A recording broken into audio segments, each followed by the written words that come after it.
Hey everyone, I'm back and I have something really special to show you, something that I've saved since I was a kid, and it's actually the sampler brochure for the S-50, as you can see.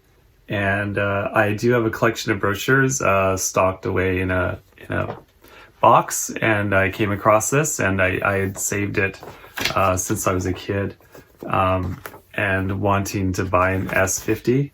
So I'm pretty excited to have found this just the other day, and I thought I'd just show you the insides of the contents of this brochure that I picked up at a music shop in Victoria, Canada. All right, let's get into it. Okay, let's go over the brochure. Here it is as I saved it from 1987, likely. Probably picked this up at a music store in Victoria, Canada. And I used to save brochures because I have synths that I enjoyed, and this one was one I always wanted. As I said, I always wanted an S-50. I could never afford it, but it was always great to look at it in the music store, and I took home the brochure.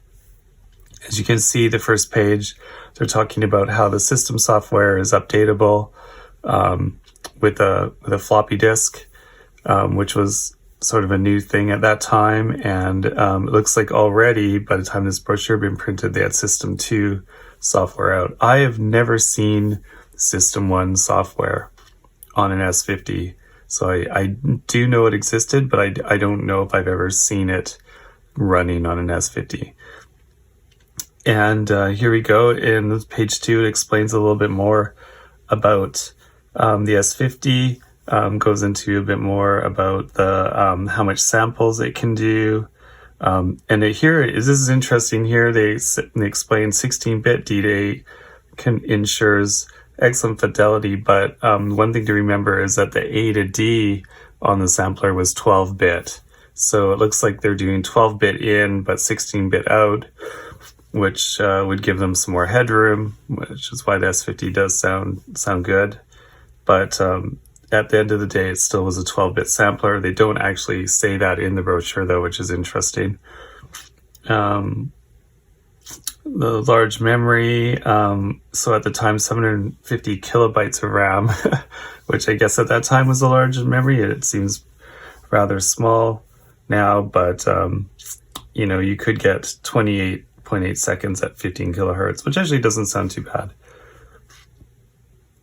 And then it's got the different types of sampling functions here they go into, which is interesting. Yeah. It's interesting for them to show the digital filter response curves. That's pretty detailed stuff. And they explain the digital interpolation method, which actually does sound quite good, and is why a lot of people do like these S-50s, because the low end sounds great, and maybe that has something to do with this digital interpolation method. So it's a pretty detailed brochure. Here they go into some of the editing capabilities of the waveform editing. They show some of the waveforms and things you can do on it, and the tone editing, which is sort of the waveform stuff. The envelope generator, which is actually pretty crazy, and I've shown that in one of my videos. You can do some pretty interesting curves on it. You can bring the sound down and back up again, and a couple times actually, because it does have a lot of points to edit. And of course, if you have the tablet, I think you can draw stuff in. And it talks about the patch editing and the velocity switch, which is a pretty major thing for samplers, so that they can switch between different sounds depending on the velocity you play. And that was actually a big feature back then, because you could have sort of different intonations on the sampler, and that's actually when you're doing nice strings and things like that, that's actually very useful. And then they talk about the multi-timbral performance and how you can assign the 8 modes to different outputs on the synth, so you can assign those to different outputs, and you can set that up with these voice modes.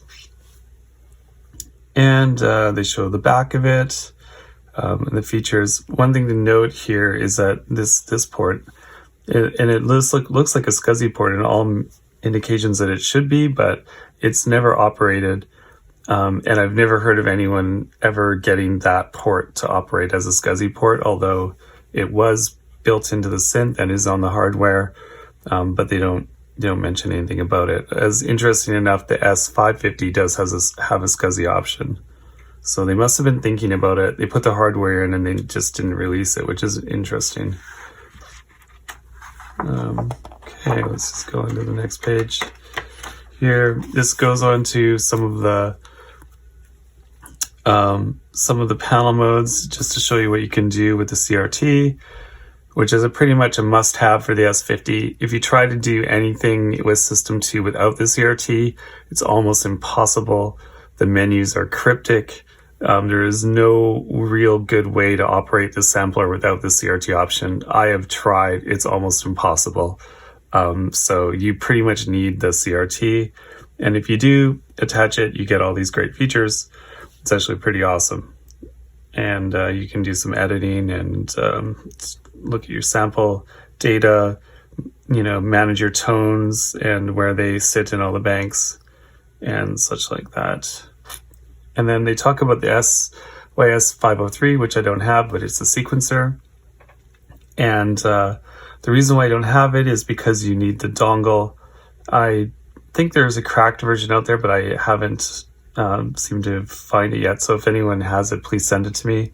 But yeah, this basically turns your sampler into sort of a Fairlight type operation. And I really want to try it. So I've seen some videos online. It looks pretty cool. So yeah, they talk about that option you can get. I don't know how much it cost back in those days, but it was probably easily a few $100s.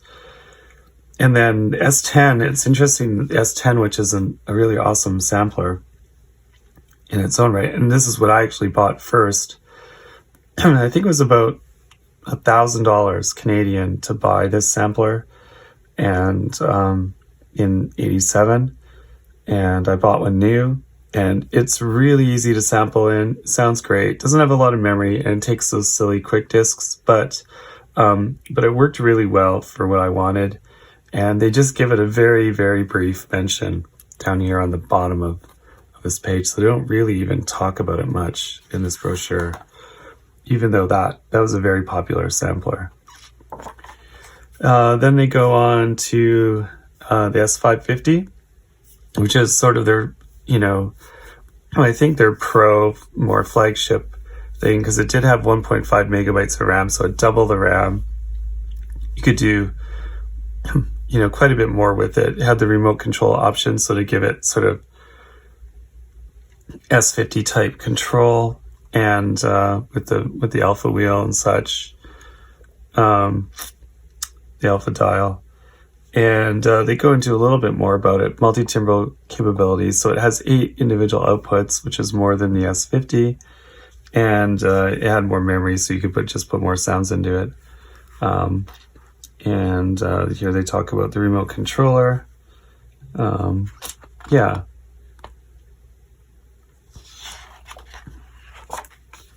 Showing the back of the S550 here, sorry, and some specifications. Then at the bottom here, they show the hard disk interface, which is what I was talking about earlier. Now, so as I say, this does appear to be on the S50, but there's no software written to make it function, but you can get it as an option for the S550. Put a hard drive on it.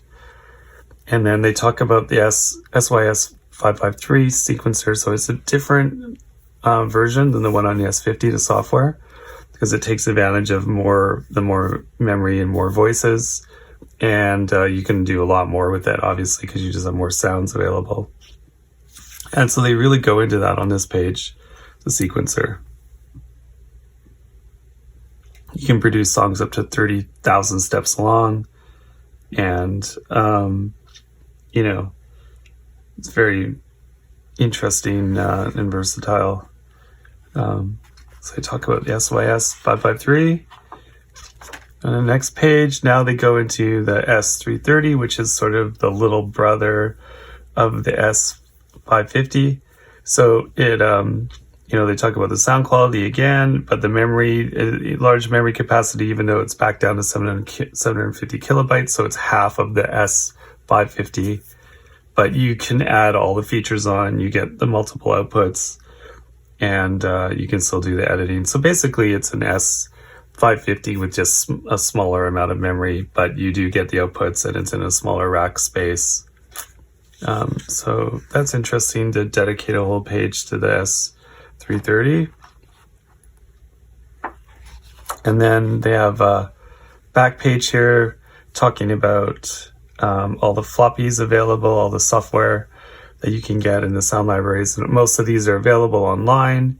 Again, I have all of these on a USB stick that I can load into my samplers when I want. These are all very available to find online, but at the time you had to buy them, and they were pretty expensive. I remember going into the store and seeing the box of sound libraries there, and I didn't buy any because they were just too expensive at the time. So for the sounds you got, so I just stuck to sampling my own sounds on my S10.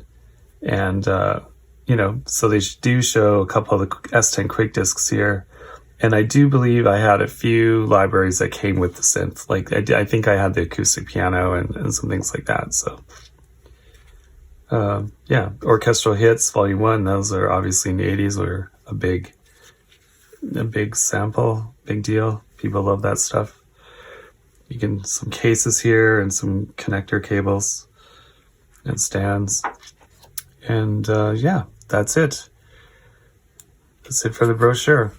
And again, this is an original that I stored away as a kid, and picked it up at a music shop in Victoria. And still in pretty good shape. All right, thanks.